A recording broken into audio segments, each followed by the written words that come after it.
Warning: sensitive images. Our programs offer many languages. Please visit suprememastertv.com/schedule. People don't like to think that there's a face on their plate, but there is. Clearly, I mean, there's a being there who's been slaughtered for your pleasure. So I wanted to look at it more closely in that way. Understanding Animal People Emotions. Books by Dr. Jeffrey Moussaieff Masson. Vegan, Part 2 of 2. Continue watching to find out more.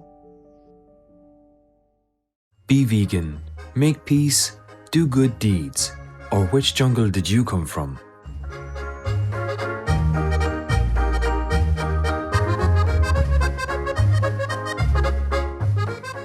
In Saint-Pierre and Miquelon, there are many reasons to say "C'est une belle journée" or "It's a beautiful day" in French, the archipelago's official language.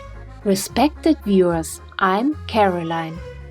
The caring residents of Saint-Pierre and Miquelon pray for humanity's protection through the benevolent vegan lifestyle. Welcome to Understanding Animal People Emotions. Books by Dr. Jeffrey Moussaieff Masson. Vegan, Part 2 of 2.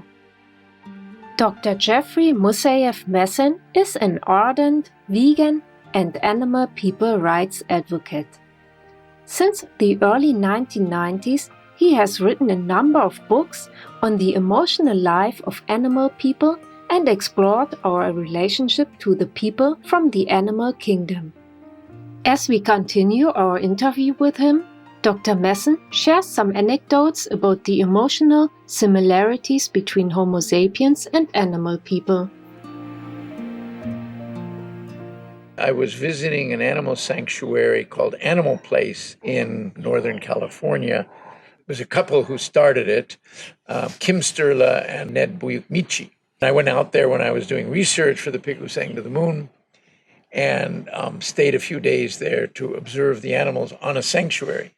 When animals are on a sanctuary, they're very different. They recognize that they're safe. They treat you differently. They are much happier. It's obvious. And what struck me the most was seeing these pigs, because I'd not been around pigs before. And these pigs were so friendly. You would approach them, they'd wag their tail, just like a dog. Kim believed in letting them sleep in the house, so 2 or 3 of them slept at the foot of her bed, just like a dog. And then we went for a hike, and I was talking to her and not paying much attention. I suddenly had this feeling I was being followed, and I turned around, there were 6 pigs. They were following. I said, "What's that?" She said, "Oh, they like to go hiking." You hike, they hike, just like a dog. So, that awareness, oh my God, this is a complex being, a pig.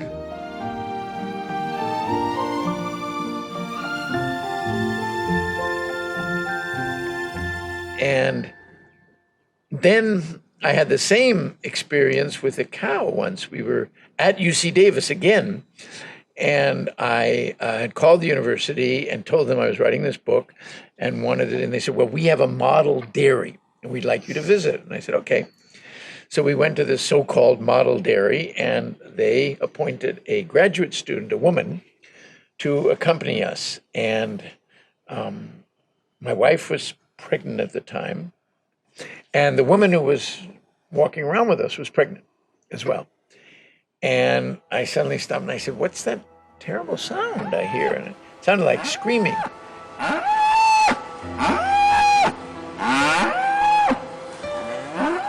That's a mother cow that's calling her calf. And I said, "Well, why is she calling her calf?" "Well, the calf has been taken away from her." I said, "Why?" I mean, I really didn't know. She said, "Well, she's just given birth and we need her milk, and she wants to give the milk to her calf." I said, "Well, of course she does. I mean, that's what nature intended." She said, "Yeah, but this is a working dairy farm. We need that milk for us."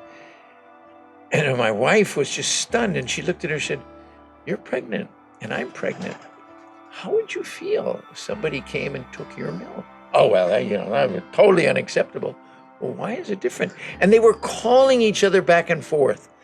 The calf was moaning, calling for its mother. The mother was calling. I mean, it was just obvious to anybody that it was cruel.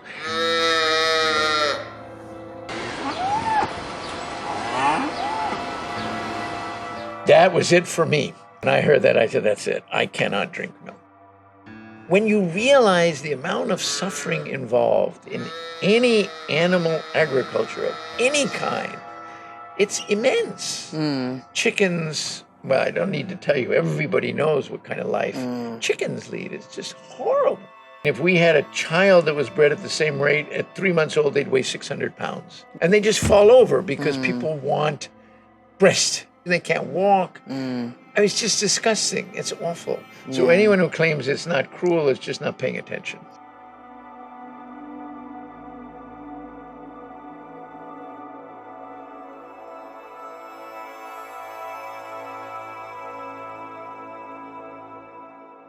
Dr. Masson tells us what inspired him to choose the topics for his books and how he researches and develops the narrative.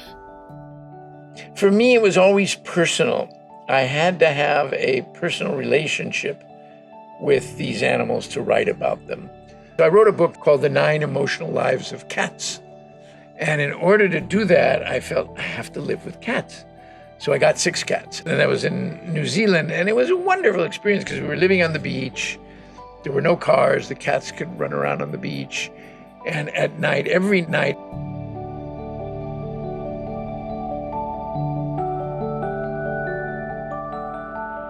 Dr. Masson shares more insights in his book, The Face on Your Plate. in writing The Pig Who Sang to the Moon, I began as a vegetarian and ended as a vegan. But I hadn't really confronted what it means to be a vegan. So I wanted to say openly, I'm a vegan. And I wanted it to be clear. I thought The Face on Your Plate maybe wasn't the best title because people don't like to think that there's a face on their plate, but there is. Clearly, I mean, there's a being there who's been slaughtered for your pleasure. So I wanted to look at it more closely in that way. And I wanted to look at things that I had not even considered. For example, fish. You heard all these idiotic cliches like a goldfish only has a 10-second memory. Fish are cold-blooded. They don't feel anything. That's completely false, and we know that now. There's a wonderful book by Jonathan Balcombe called What a Fish Knows. Callum Brown, a very well-known scientist, professor of biology, has talked about fish emotions and fish cognition and fish memory, and he said fish have enormous memories. They have to be able to navigate and stay with the flock.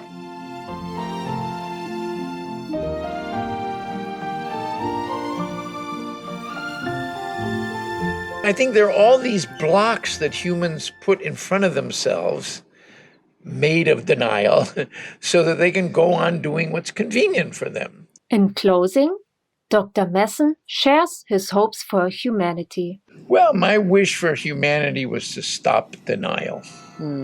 If you're going to eat meat, which I wish you wouldn't, at least acknowledge that you're causing suffering. And then be honest with yourself and say, I care more about the taste than the animal's life. And the truth is, I don't really mind if they suffer as long as I profit from it. But if you can't do that, at least change. Make a change. It's not so difficult. You'll be amazed. Probably hundreds of thousands of recipes out there of what you can eat. Wonderful books on how to go vegan. Wonderful books on being vegan.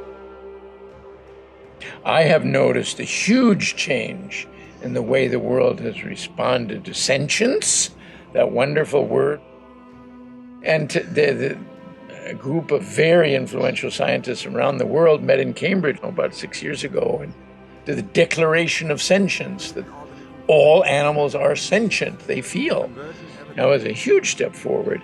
And every country I've been in the last few years, there are more and more vegan restaurants. There are more and more people interested in it. It's a movement that will not die.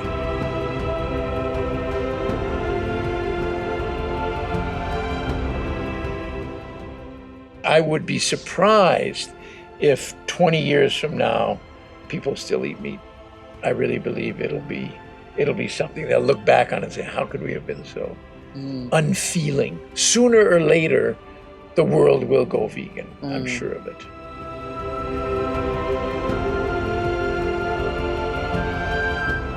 Dr. Jeffrey Moussaieff Masson's unique books are awakening readers around the world to change to the life-saving vegan diet. Thank you, Dr. Masson, for your wonderful work to ensure the well-being of all animal people. For more information on Dr. Jeffrey Masson and his books, please visit jeffreymasson.com.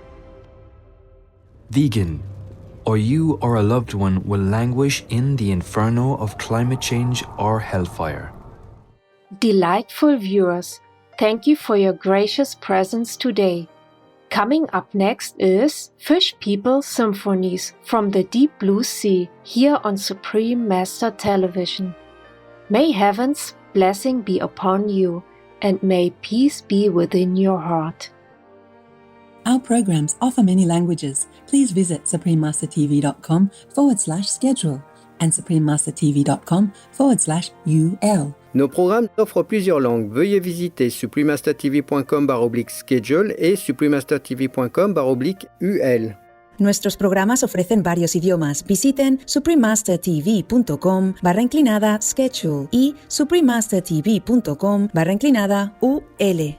Programele noastre oferă multe limbi. Vă puteți uita pe suprememastertv.com/schedule și suprememastertv.com/UL.